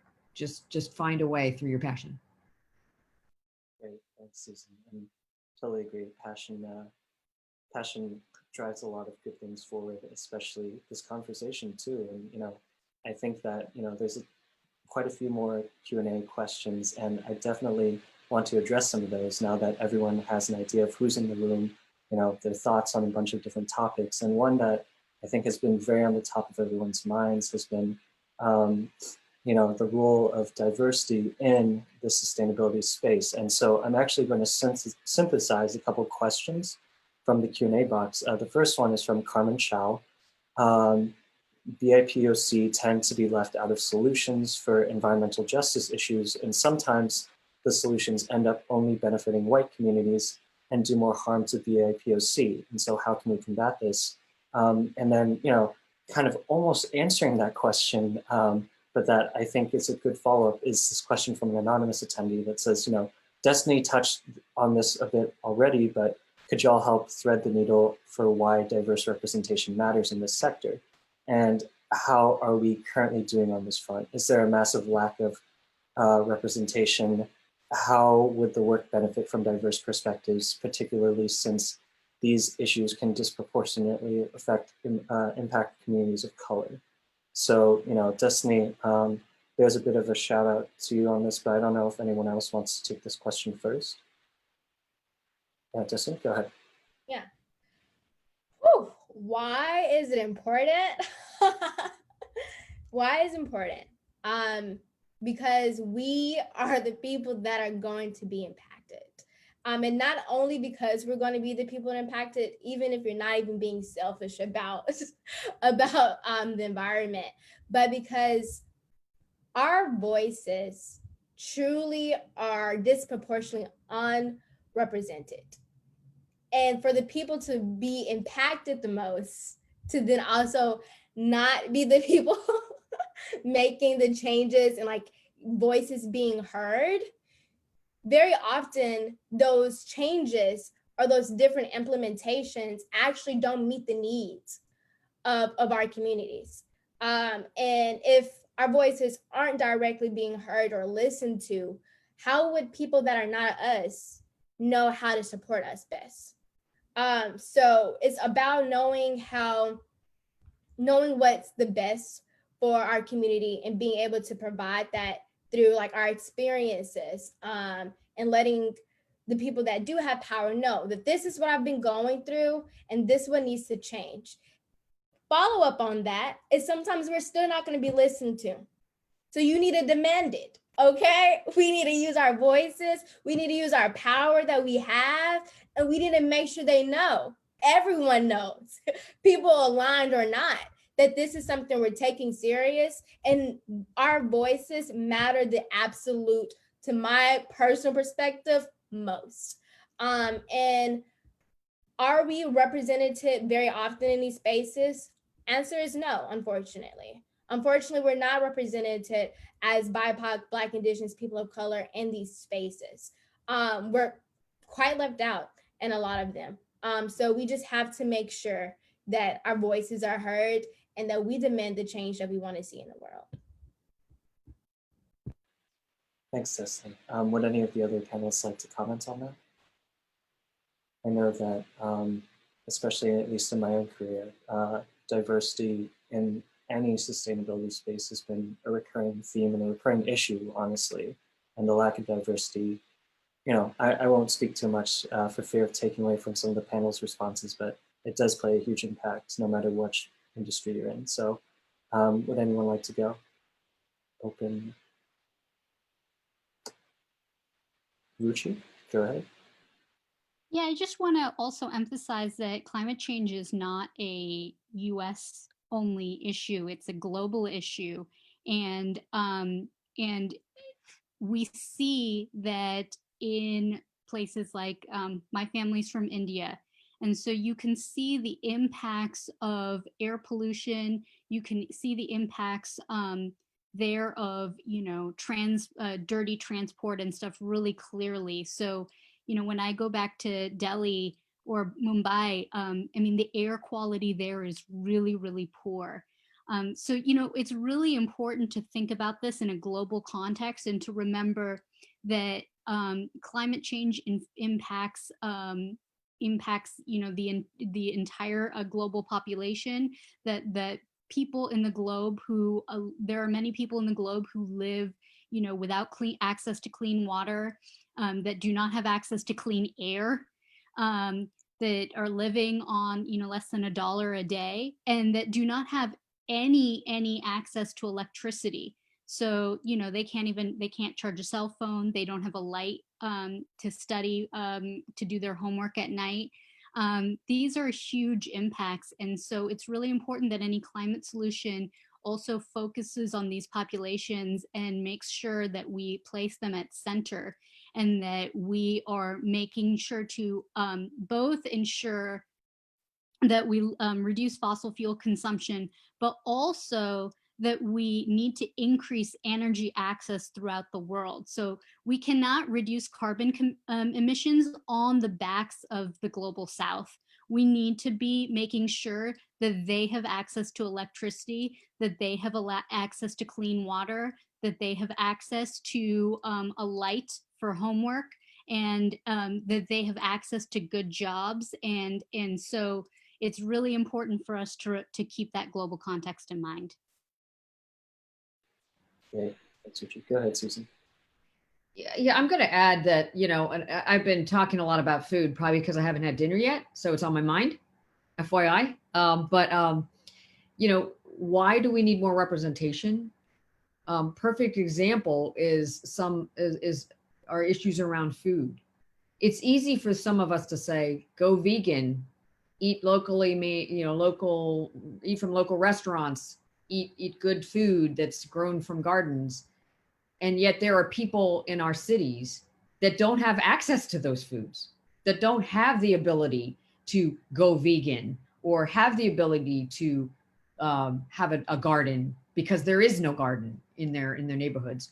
And so representation is around understanding the exact environment in which people are finding themselves in, and addressing this and having solutions around problems that are actually made to address the problems in the community. Otherwise, you have a situation where you're not going to solve problems, or you're going to be impractical in your problem solving in ways that will actually not help the situation. So, it is a matter of representation that will help us get to real solutions and real ways to address these issues, and will also empower communities to actually begin to help themselves in those areas. But you have to first be representing those communities well. So I think that's one example where I've seen many failures. I've seen many people point fingers at people for not having good nutrition, and yet not understanding that there's not good grocery stores in some neighborhoods, like in Philadelphia. And so telling somebody to eat nutritionally is really a matter of privilege and insensitivity around what the real issues are facing people who are impoverished. So it's incredibly important to have representation. Thanks, Susan. Nina, did you want to weigh in on this question too? Yes, I'm going to weigh in. My mind is whirling with all the goodness that's going on. I'm going to try to address a couple of other questions that I think tie in as well. So yes, I think we need to use our voices to raise up the voices of those who may share a common experience with us. Or, may not, but we have that empathy to be able to reach out to them and lift up their voices. I think that's a large part of why I like working in the industry that I do. And let me actually explain community solar. Let me take like 30 seconds to explain it, because I realize I haven't done that. Okay. So it is a way of improving energy access, because you don't have to install panels on your own roof. You can, it's essentially like a community garden, but solar, right? So you have like a larger installation of panels, and multiple people can subscribe or sign up to get their energy from that shared plot of land. So it's a really good way of bringing community, bringing energy to communities, and bringing that access to people who may not be able to put it on their roofs, for whether it's poor infrastructure or the inability to afford it, whatever it may be. And I think that it's just, the communities that I've worked in, honestly, like I said, none of them are AANHPI. A lot of them tend to be Black communities. A lot of them tend to be communities of faith. And it's incredible to hear some of the stories. You know, there's parts of DC, you know, Southeast DC, there's a lot of poverty, there's a lot of inequality in the city. And some of the stories I've heard, you know, are of people who have to choose between paying an energy bill and paying a water bill. And when I think about that, I'm like, okay, that was not my experience, but I am so angry and so upset that that had to be your experience. And I don't want that to be your experience. But fact is, you know, a lot of these industries are not diverse. And by facet of us hearing those stories and caring about those stories and understanding even tangentially what that experience might be like, we have the ability to raise up those voices, both indirectly and directly. If you guys have not heard of the concept of design thinking or human-centered design, I would explore it.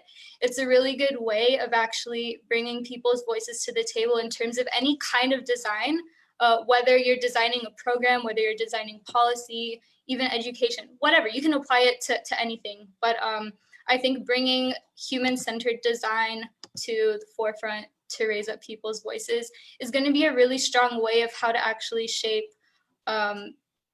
you know, policy and innovation in order to raise up the voices of people who may not otherwise be heard. Thanks for answering that, Nina. And I assume that you're answering this question, you were answering this question from Oscar about the point you made earlier about policy and innovation, correct? Yes. Got it. Thank you. Yeah, and I guess also looking at the box of questions that we still have left, there are a couple questions that were targeted towards specific panel members, so I'm going to address those. So, Richie, this is a question for you also from Oscar. Hi, Oscar. What are some examples of federal innovation / R&D? Yeah, that's a great question. I would actually say that, you know, one of the questions to ask yourself is what cool innovation isn't the result of federal investment in R&D? Because what you will find is that almost every major innovation in the past century has come from federal investment in R&D. For example, your iPhone, you know, there's so many bits of technology that come from federal investment in R&D, like, for example, satellite technology.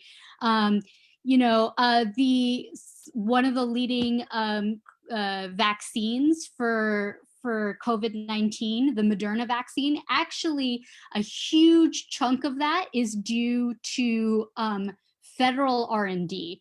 And similarly, remdesivir, which is one of the drugs used to treat people for coronavirus, also comes from federal investment. Solar panels, batteries. So ARPA-E, which is a part of the Department of Energy, has funded over $2 billion of investment in various technologies since 2009. Tesla was an example of a company that received a federal loan in order to, you know, further its manufacturing and also development of its electric cars. So, I mean, you know, frankly, the examples in all industries are just, you know, there are just hundreds of examples in all across multiple industries. I can't stress enough the importance of federal funding for new technologies. We really rely on the federal government for these new technologies, and it's critical that the federal government continue to play a major role in innovation in the next century. Great, thanks, Richie. And one more kind of more targeted question from Emily Tran. What are the arguments of people against the Green New Deal? Because it sounds very practical, yes, and like the obvious choice, so I wonder why we haven't implemented it yet. And Destiny, I know that you kind of took charge on the question about the Green New Deal, so I don't know if you'd like to answer that. I'm sure you've heard tons of interesting responses. Oh yes, ton of, you know, good inquiries. A huge question is around how we're going to pay for it. And that's one of the largest. And I just shortly want to answer that question with stating why that has been a big question or a hiccup, is that we are entrenched with fossil fuel money corrupting our democracy, and that fossil fuel executives continue to buy out our politicians.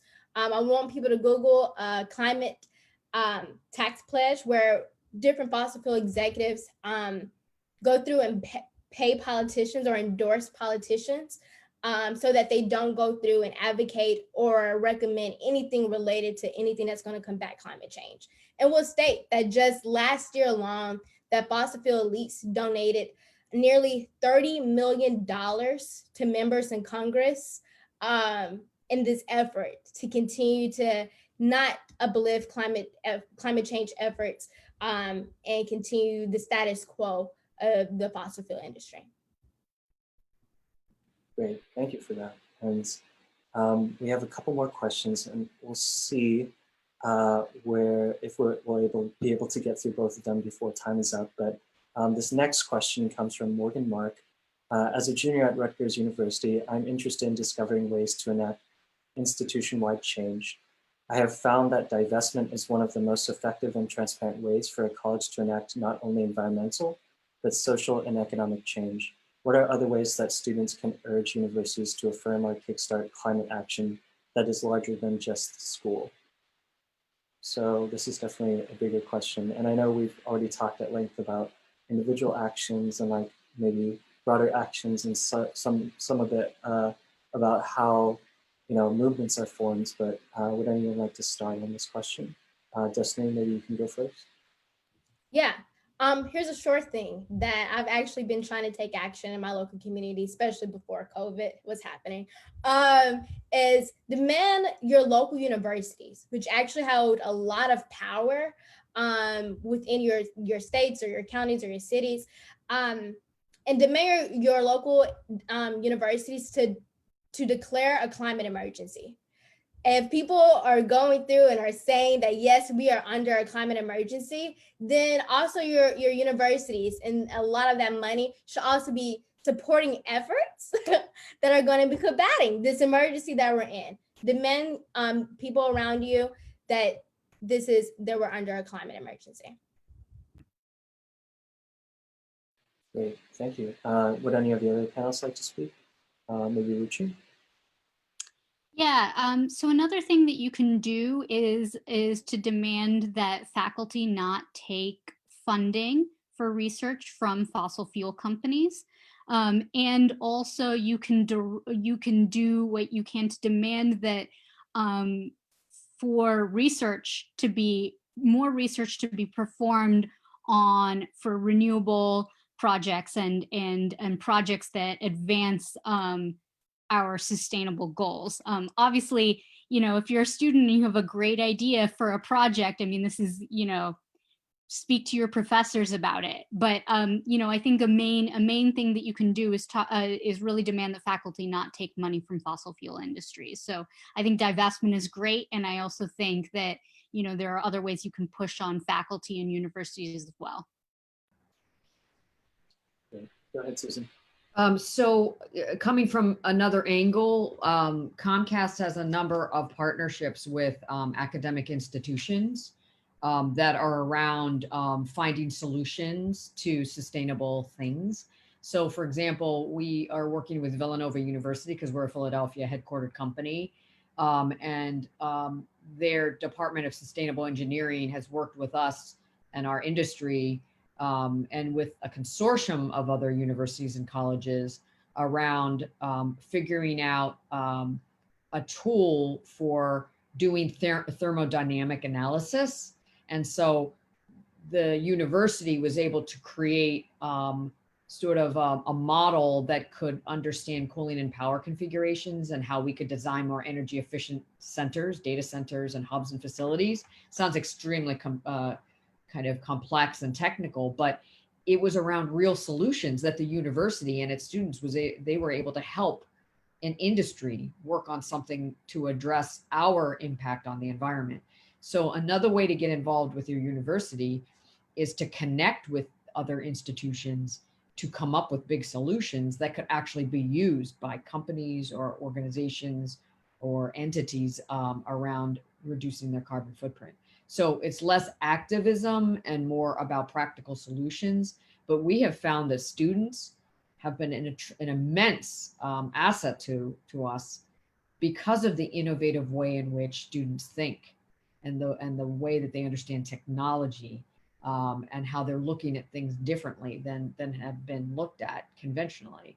So that's another way that you can get involved in this from a university perspective.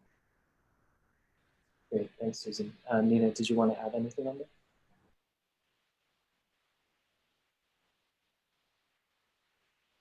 Okay. I'll pass that one on, thank you. Okay, gotcha. And so we have one more question here before we wrap up, and we're cutting it really close to time, so I apologize on that, but the questions were just way too good. Couldn't pass up that opportunity. So our last question is from an anonymous attendee, and it is clean tech an opportunity for building sustainability through representation? The industry is not diverse, even though we see diversity at the grassroots level. Do you feel there's a gap to be bridged here to progress the industry? And if possible, I'd like to kind of pose this question to Nina and Richie, who are kind of focused in clean tech spaces. And if you have any thoughts, please share with us before we close out. You want me to start? Go ahead, Richie. Yeah, he looks very ready. Yeah. So I 100% agree. We definitely need to do better with diversity in clean tech companies. We have issues with gender diversity. That's a big problem, and then also representation of BIPOC communities and other people of color. These are major issues that we face, and I think it's something that we really need, as an industry, need to focus on and do better on. And there are a lot of ways that we can do that, including, I think that there sometimes tends to be a little bit of a barrier between the grassroots activists and then also the people who work in clean tech and the energy policy wonk community.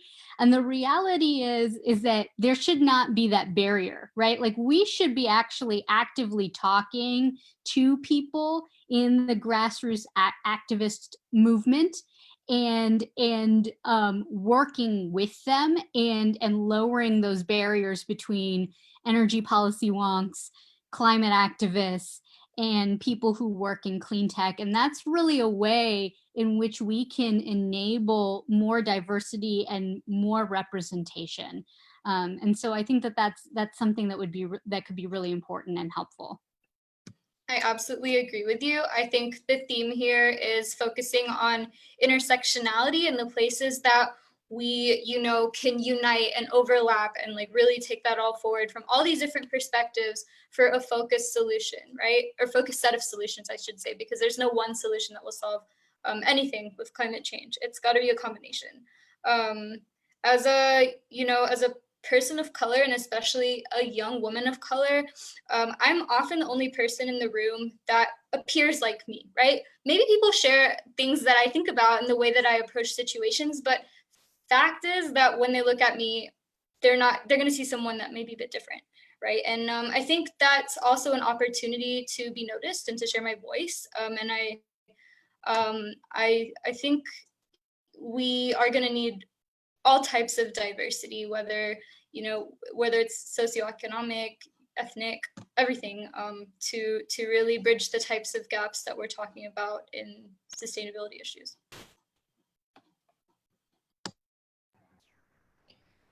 I would just add that I think there's a lot that's been written about the fact that clean tech and energy are among the fastest growing areas for new jobs.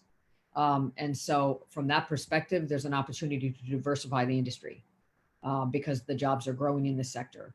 And whether it is because you want to get into energy efficiency design, you want to get into transportation, you want to get into the actual sort of energy infrastructure issues, or you want to even go into finance and investment, where people are now focusing more on investments in the tech area, in the clean tech area, in the energy area, I think there's a lot of room for you to get involved in, early enough into new areas that need more resources and more people. So it's a very vast area of job opportunity. Thinking about the fact that we're looking at like the way we build buildings, how can we be more, we can be LEED certified? How do we look at building design differently? Things that we already have. I mean, there's just. Oh, sorry, Susan. It looks like, okay, you're breaking up a little bit, but you're good. Oh, now. sorry. Yeah, storm. I see a lot of lightning. So anyway, lots of jobs. Great, thank you. And I think with that, that is the end of our Q&A section. I'm sorry for going a bit over, but those questions were just, again, like much too good to be passed up, especially with this panel. And so, to conclude, I just want to say that, obviously we've had an amazing panel, and I just want to thank all the speakers from the bottom of my heart for making it so. Like, I don't know if everyone in the audience can't really see what's going on behind the scenes, but there's, back and forth agreements on certain things, questions going on there too. And, the internal and external dialogue here has been really great. So I just want to open it up for a quick last set of comments from any of the speakers. And then, I'll pass it back to Emily to finish with closing remarks.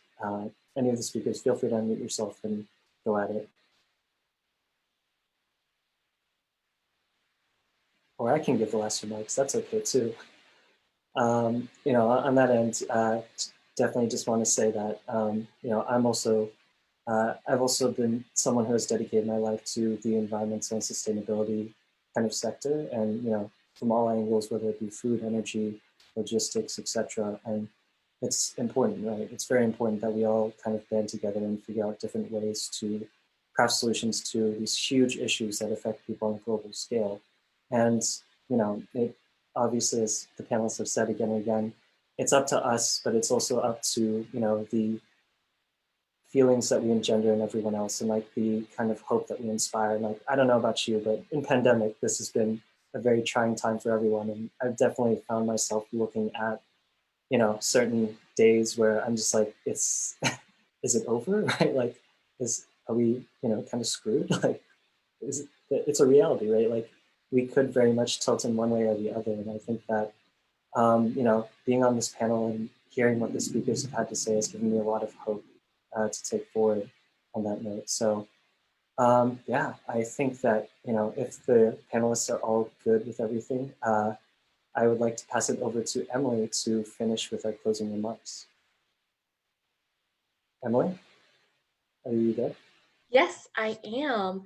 Thank you all so, so much for this thoughtful conversation this evening. It was just so lovely to listen to. And thank you again to all of our attendees for joining. I think this was just such a fantastic way to close out our WLP sessions for this summer. Just so, so lovely. And so before you log off, I have a couple of quick points to mention. I'll make them very quick. Hang on for a couple minutes.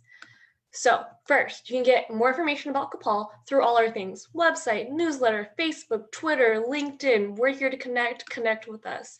Second, CAPAL board applications are open right now. Please check it out on our website and apply if you're interested. I know for me, CAPAL board has been personally fulfilling. Like Nina was saying, I'm a public interest attorney, and I'm almost always the only AANHPI person in the room. I'm always the only person that looks like me. So it's been really meaningful to me to contribute to CAPAL's mission to get more people who look like me into public service opportunities. So I encourage anyone who is interested in our mission to also apply for board. Next, CAPAL initially started as an all-volunteer organization, but we've grown. We've served over 600 scholars and interns. We've awarded more than $360,000 to support public service careers. So your financial contributions are extremely valuable. So to donate, you can do it once, you can do it on a recurring basis. Please visit our website. Next, we also ask that you spread the word about our scholarship and internship program. It opens for applications every November. And if your organization is interested in sponsoring or partnering with CAPAL, please contact our managing director, Shama. Lastly, one quick reminder to complete our survey once you log off. We really appreciate your honest feedback and contributions. That's all I have. Thank you so much and good night. Thank you all. Brilliant.